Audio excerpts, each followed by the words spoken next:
In the opening scene of the movie, a small child named Jack who has very long hair describes how he came into the possession of his mother, whom we only know as Ma, thanks to TV characters from outer space and a man who fell from heaven. He wakes up and introduces himself to everything in a little room he shares with his mother, including the chair, the cabinet, and the stain on the carpet. Jack is happy because it's his 5th birthday today. His mother informs him that they will bake him a birthday cake. She guides him through a yoga practice in their cramped bathroom as they go about their daily activities. She tells him to touch this wall. No, I meant this wall, to get moving. Ma observes a severe toothache. Ma bakes the dessert at night. It turns out to be very modest and unimpressive because of the scarce resources. Why are there no candles with fire? Inquires Jack. He can't get them, she informs him. She might have requested candles from Old Nick for their Sunday treat instead of pants like last time, he retorts, refusing to taste the cake. She claims to obtain the items required for their Sunday feast. He says that when he turns 6 the next week, he might ask for candles. He will turn 6 the next year, she says. Jack goes to a little cupboard to sleep when it gets late. Old Nick enters, and through the slats, we have a fleeting glimpse of him from Jack's perspective. In response to Ma's question regarding the cake, Nick says that he would have brought a gift if he had known the youngster was celebrating a birthday. While having sex off-screen, Ma's tiny bed starts to squeak. The longer this goes on, Jack simply counts more and more. Later that night, Jack discovers his mother asleep. They carry on with their daily activities. As she cuts apple slices, her chipped tooth shows. Jack accepts it from her and keeps it in his lips. He talks about the TV people, which he believes to be some kind of alien race, as he watches TV on a CRT television. Jack is instructed by Ma in a variety of disciplines. He bathes himself. Jack complains the fact that his mother failed to inform Old Nick of his birthday and the fact that Nick would have delivered a gift. Ma informs him that he lied. She prepares him a simple meal of toast for dinner. She doesn't answer when he asks if he can have something else to eat since she is frustrated by her lack of supplies. Jack discovers a brand new remote control race car when he wakes up the following morning. To Ma's chagrin, he plays with it all over the small room. Ma starts yelling up towards the ceiling, which we see is lined with soundproof material, while the race car is creating noise. There are no windows in the room, however one skylight does provide a view of the sky. Jack starts out by gushing to his mother about his beloved pet dog, Lucky, and how eager he is to see him again. His mother informs him that they don't have a dog and that he made Lucky up in his brain. Ma scares Jack away when he wants to befriend a mouse he sees in the kitchen. Ma explains to Jack, who is upset, that the mouse might bite them when they are sleeping or eat their food. She replies that she didn't have to kill it because it went to the backyard with his family when he told her she didn't have to. Jack is unsure of what she is saying. Ma is preparing cheese sandwiches that evening. When Jack queries what oddly smells, she realizes the toaster oven has caught fire because she forgot to turn it off. Her concern is over this. Jack is sent to bed by her. When he dreams, he wonders where he goes. He is constantly present in that room, she assures him. Jack is still in his cabinet when a padlock code is entered. Old Nick enters with a bag of goods. She explains that she burned the sandwiches she was making while she wasn't paying attention when he inquires about the stench. He tells her that she has never been good at thinking. Old Nick becomes ferociously angry with her and remarks that it must be difficult to have to provide for the two of them when she questions him about something missing from the bags. He informs her that he lost his job 6 months ago and wonders if she is aware of how difficult it is to make purchases without a paycheck. When she inquires about his job search, he snaps at her. Jack stirs in the cupboard as he listens to the debate. Old Nick notices and queries whether he is indeed dozing off inside. He tells Jack to come out because he has candy in an attempt to show that he is awake, but Ma lures Nick to bed before Jack can accept the bait. Later on in the evening, Jack gets out of his cabinet and creeps up to Ma's bed. Next to her, Old Nick is still dozing off. Nick opens his eyes as Jack leans over to look at him. When Ma wakes up, she pushes herself on top of Nick as he goes for Jack. He strikes her, letting Jack get away. Jack sobs and tells his mother that he understands he shouldn't have left the cabinet and that he will never do it again as Nick storms off. The following morning, Jack discovers he can see his breath when he awakens in Ma's bed. He explains this to Ma when she awakens and calls his mother a dragon. Ma is aware that Nick turned off the power. They are freezing because it is dark and the heater is not on. They wrap themselves with blankets. Ma asks Jack if he wants to know where the mouse went after he left the room and then seats him down. The mouse is outside, on the other side of the wall, she attempts to explain. With the TV folks, does she imply outer space? Jack queries. She responds, "No, that wasn't true. She made up stories when he was younger so that he would comprehend it, but now that he is 5, he ought to be aware of the reality." She tries again, assuring him that everything has two sides. "Not an octagon," he declares. "It has 8 sides." She added that every wall has an opposite side where there are houses, people, trees, and a house with a hammock where she once lived. That when she was 17 a man used the lie that his dog was sick to get her to take him into jail. Jack interjects and inquires about the canine. "There was no dog," she yells.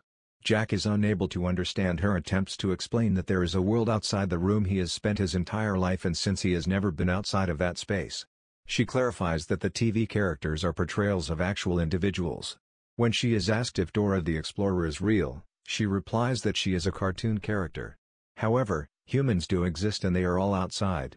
He accuses her of lying. She claims that the things she previously said were lies and that she is now attempting to speak the truth. He claims he misses being 4.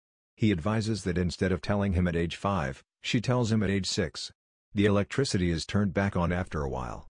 Ma calls attention to a leaf that has fallen on the skylight. Jack doesn't trust her since she can see green leaves on trees, but leaves on TV are always green, and they become brown when they fall off and perish. Ma informs Jack that she has a strategy to free him. She puts water on to boil while announcing that she will persuade old Nick that he is ill. He will transport him to a public location known as a hospital. Jack will write a note and give it to everybody he meets in the hospital, mentioning his mother's name, as she was undoubtedly a well-known kidnap victim. Jack is anxious because he has never actually seen a human and is unsure of what to anticipate. Why don't they simply harm old Nick and then flee, he wonders. Ma claimed that she attempted to crush the toilet lid over his head when he entered the room years earlier after taking the top off. But because he caught her and broke her wrist, it has been damaged ever since. She splashes the hot water on his face as old Nick is about to enter the room, which causes him to scream. She then tries to comfort him by urging him to act floppy and pretend to be ill. Jack is horrified when she makes herself vomit out and spreads it all over his pillow. Ma acts agitated when old Nick enters, claiming that Jack became ill because they were left in the cold and without power. Old Nick observes that Jack is burning up and promises to get him some antibiotics the next day. Ma, however, demands that he bring Jack to the hospital's emergency room because the situation is serious. He turns it down. Ma claims to have a new strategy the following day. Instead of being floppy, Jack will appear to be dead and rigid like a robot. Old Nick will load Jack into the back of a truck after she rolls him up in a rug. When he senses motion, he will roll up in the rug. There will be a lengthy standstill, at which point Jack must exit the vehicle and rush to the first person he sees to seek for assistance. She rolls him in the rug, but too firmly, preventing him from unrolling himself. He is able to free himself when she tries it again with him more loosely wrapped. When Jack watches TV, he can now tell that the characters he sees are real individuals being filmed, despite the fact that the cartoons are fake. He is now starting to comprehend. She keeps hearing them talk about how he will fall apart, leap out of the truck when it stops, and then look for assistance. She instructs him to imagine his mother guiding him even though they would be apart. She agrees when he asks her to accompany him into the outside world, but it is clear that she doesn't think she will make it once old Nick realizes she has duped him into allowing Jack to leave. When the padlock suddenly sounds, Ma needs to act quickly to fold Jack up into the rug. When Nick comes in, she tells him she's finished and that he has the antibiotics, but Ma breaks down in tears and claims that he killed Jack when he turned off the electricity. She implores him to properly bury Jack in a tree-lined area of the woods. In the rolled-up rug, Nick picks up Jack after he accepts. As planned, they load the rug into the bed of old Nick's pickup truck. He leaves to bury Jack in the forest by car. Jack can feel the truck coming to a stop from within the rug. He starts to come apart and is able to free himself from the rug. Old Nick crosses railway tracks after rolling through 2 stop signs. Jack makes the decision to get to his feet and run outside in search of someone. Nick observes this activity in his rearview mirror, calls Ma a stupid bitch, and pulls over. Jack simultaneously starts to run in the direction of a real person walking a dog. Nick, however, grabs him and tries to drag him back to the car with great force. Even though Jack is too terrified to approach the man, he attempts passing him the message as he is being pulled away. Due to Jack's long hair, the man misidentifies him as a girl and urges him to leave the girl alone or he will contact the police. Old Nick drives off in the truck after leaving Jack behind. Now Jack and the man are on their own. After some time has passed, a cordial police officer and her grouchy partner welcome Jack. He is placed in the rear of the vehicle and interrogated. The woman's partner speculates that the youngster may have escaped from a cult, but the female cop is more understanding of Jack. He then starts to speak after showing her his mother's broken tooth that he keeps in his mouth. He is unable to recall his mother's name when she asks. When she inquires about his residence, he replies, "A room." He responds no when she asks if the room has any windows. He responds that there is a skylight when she inquires how they obtain light. He recalls that it is referred to as a shed. He explains that although the truck stopped twice before going sideways, he was meant to leap off when it did. 3 blocks from the train station, she instructs her partner to radio police to ask them to seek for outbuildings with skylights in the backyards of homes. She claims there ought to be a red pickup truck in the driveway. After some time has passed, the police cruiser pulls up in front of the residence that we had previously observed old Nick loading the rug into his truck. Jack is left in the car by the policeman, and since it is a police vehicle, he is unable to open the door. Ma and the officers suddenly turn the corner while running. She dashes over to Jack's automobile.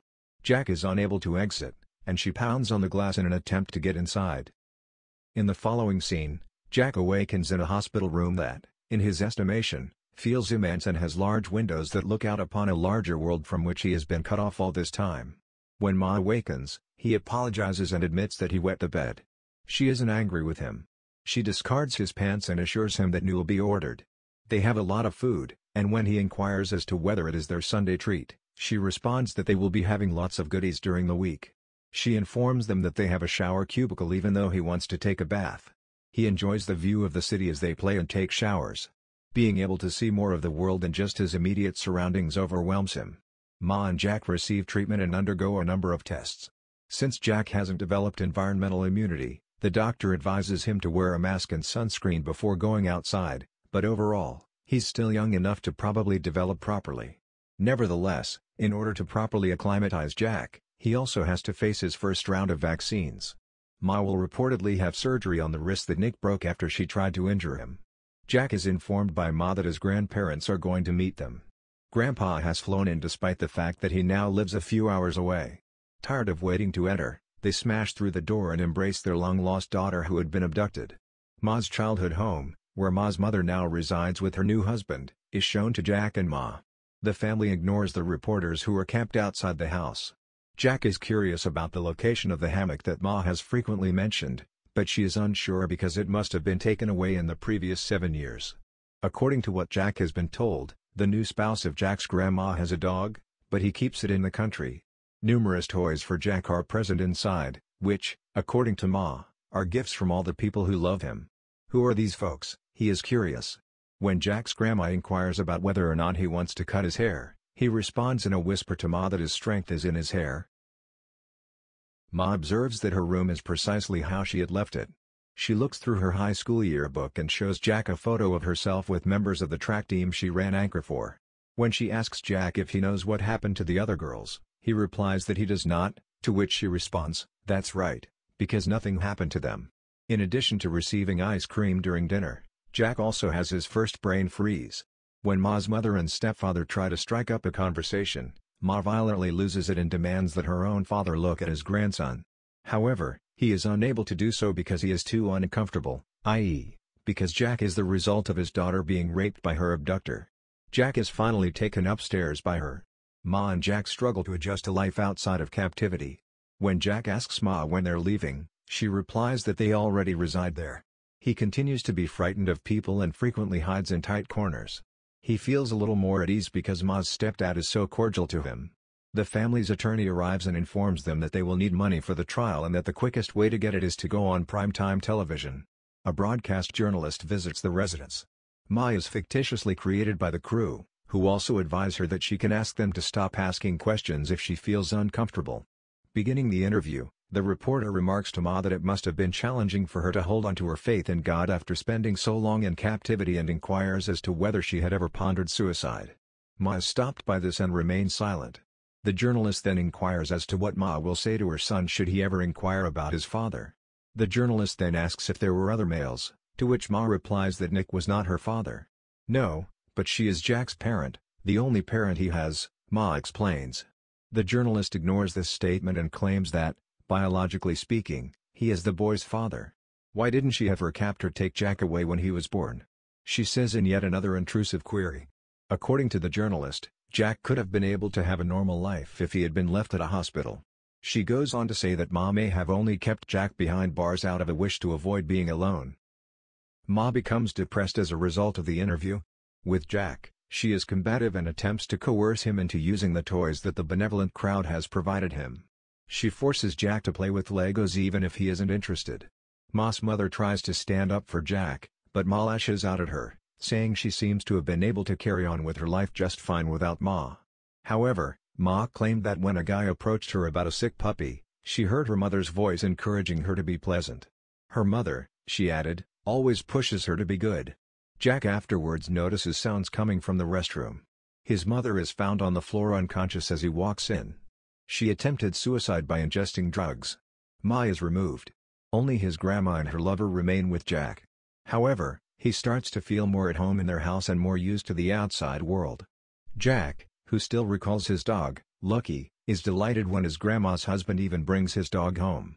Ma makes a hospital phone call to Jack. They hold a brief talk despite the fact that he is unable to use the phone. Jack requests that Grandma trim his hair, as he has never had his hair cut before.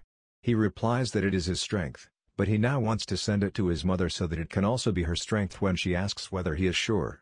His ponytail gets snipped off by his grandmother, who informs him that she used to cut his mother's hair. He is concerned because he assumes it would hurt. She says she's been wanting to trim his hair for a while. "Grandma, I love you," he says to her. As time passes, a neighbor notices Jack through the window. Jack joins him for some playtime in the backyard. Ma is evidently watching from within. She welcomes Jack and tells him that receiving his hair made her joyful and gave her a cause to return home. Ma and Jack build with Legos together, their friendship from earlier in the movie returning. Ma queries Jack as to when they will enter the room again. When she expresses surprise at this, he explains that he only meant for a visit. Ma and Jack go back to the shed, the front door of which has been destroyed. This is how Ma was initially saved. Jack queries whether it has been smaller because it appears quite different from his new vantage point. Ma reveals that the reason for the absence of all the furniture is that the police took it as proof that they were present. With the door open, Jack explains, things are different. He refuses to close the door when Ma begs him to do so. Jack now says, "Bye, chair number 1. Bye, chair number 2. Bye, cupboard," just as he did when he said hello to everyone in the room. Then he instructs Ma to bid room farewell.